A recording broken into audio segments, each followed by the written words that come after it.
A very good speech you delivered this morning and afternoon concerning the ICT developments in Nigeria. But a lot of people will wonder, how do you and your ministry hope to sustain these whole plans as been put together and designed, even when there are administrational transition in the nearest future? I think what we're trying to do as we make these plans is try and make them sustainable. So, government is really just an interventionist or a catalyst, and a lot of what we're planning to do, what we're doing, is being driven by the private sector. So it really shouldn't matter about the change in administration if things are being done and transferred to the private sector. So that's how we want to manage that. Okay, let's talk about the NIPOST initiative that you're coming up with. What kind of insights can you give us about this? Yes. So NIPOST, in terms of the infrastructure that they have, they've got the largest retail infrastructure of any organization in Nigeria, about 3,000 post offices, postal agencies, and post shops. And so what we're doing with NIPOST, working with the CBN, is trying to use that infrastructure for financial inclusion.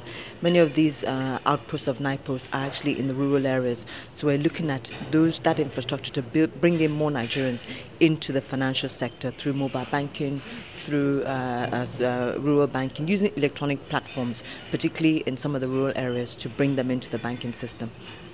You also said the fiber to the earth is what we'll be able to achieve. For now, fiber to home is going to be a little bit difficult thing. Can you give us more light on this? Yeah, I think that we need to first of all have an interconnected national backbone. So something that goes from south to north, from east to west, and all of that. And then we can begin to think about taking fiber around the cities. So it's a lot of infrastructure, it's a lot of investments. It takes time because you're digging up the road, you're laying fiber. And so for us, looking at fiber to the home that some other countries have done is still a bit far out. So they're building blocks to this. You get fiber to a point of presence, you get fiber to a building, and then you can actually get fiber directly to people's homes. So we see, because of the investments in infrastructure, because of the time it takes, we're thinking that this is something that will happen much later on. So the last mile, as it is called, will be done through some wireless technologies while we build fiber to communities and cities and all of that. But the last mile, I would say, in the next few years will be wireless. But that is not to say that there'll be some pockets of the country that will have fiber to the home. Your passion about the development of the ICT sector in Nigeria is really, really praiseworthy.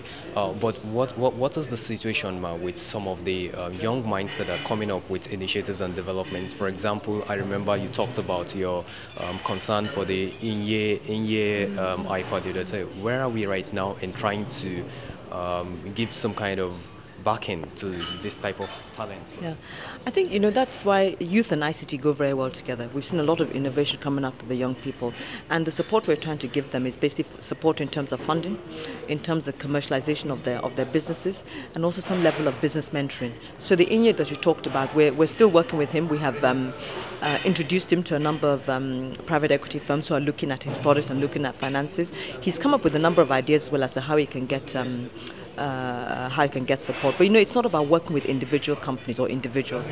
It's about doing something for the whole of the industry. So when we talk about venture capital funds that be available to anybody that is qualified for those funds, when we talk about long-term, low-cost funds for people that are building infrastructure. So it's not just for one company, but it's making available the funding that is required for people that are active in the industry, but also making available for the young people, like you say, the business mentoring and helping them to take these great ideas from concept into commercialization.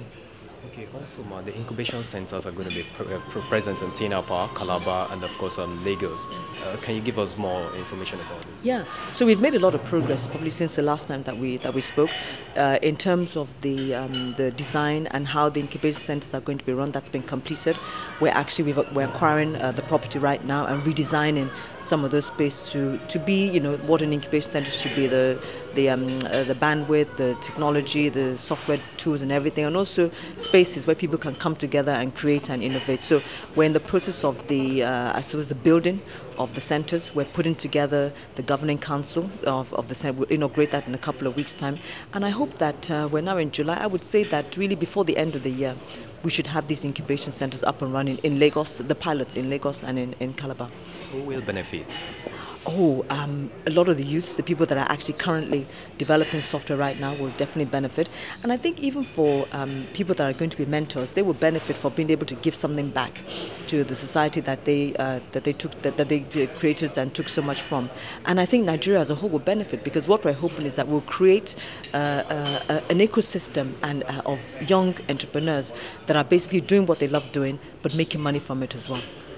This is the last one I'll ask you. As a follow-up to some of the statements you made at the ICT sectoral dinner of Nigerian Stock Exchange some few months back, I think that was April, you were also passionate about how the stock market and ICT can collaborate and give some good confidence to the capital markets in Nigeria. How will all of these initiatives that you have on ground be able to impact the capital market? You see, the best example to give is the software entrepreneurs. So they'll get venture capital funds, to take their businesses from one stage to the next. Now, at some point, they can go public. And that's where the capital markets comes into play. So, for instance, we saw what happened with Facebook and Mark Zuckerberg. So that's where the capital markets come into play. So what I said there was that we probably need another 2 or 3 years for the nurturing and the incubation of these businesses for us to get a much more robust ICT sector. And there'll be then, if we do that successfully, there'll be many more candidates that can actually be quoted on the stock exchange, and that's what we hope will happen.